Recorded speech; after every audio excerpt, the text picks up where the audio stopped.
जनेका राजलक्ष्मी कर नामनी महिला आमर पारलाखेमुंडी थाना अधीनस्थ सुंडी साई रे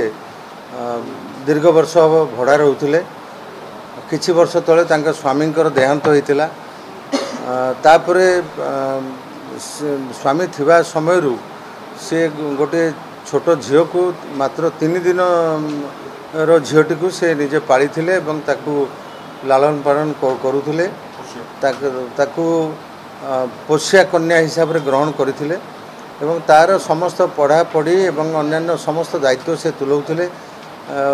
जमती जड़े माँ जड़े झीर दायित्व निए से भाया नहीं परवर्ती समय से झीटी बड़ पर से इंग्लिश मीडियम स्कूल पढ़ा चाहिए जो भुवनेश्वर रे सुविधा है ना जो राजलक्ष्मी से झील को लेकिन आसिले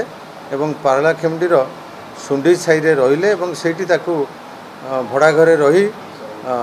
आमर स्थानीय पारलाखेमुंडी रे थिबा केंद्रीय विद्यालय रे ताकू ना लेखेले एवं से 8म श्रेणी रे पाठ पढ़ुला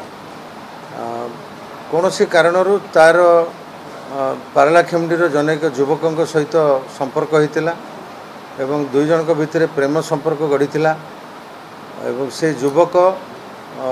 ये झीटी को मंद बुद्धि दे विभिन्न समय रे ता पाखरु ये महिला सुना गहना टंका पैसा ये सब को आनिबारे से झीटी को लगेइथिले एवं आणुथिले एमती समय है से माने गोटे समय रे से छोट झील एवं तार जी तथाकथित प्रेमिक उभय योजना कले जे राजलक्ष्मी करंकु केमती आमे रास्तारू हटाई दबा।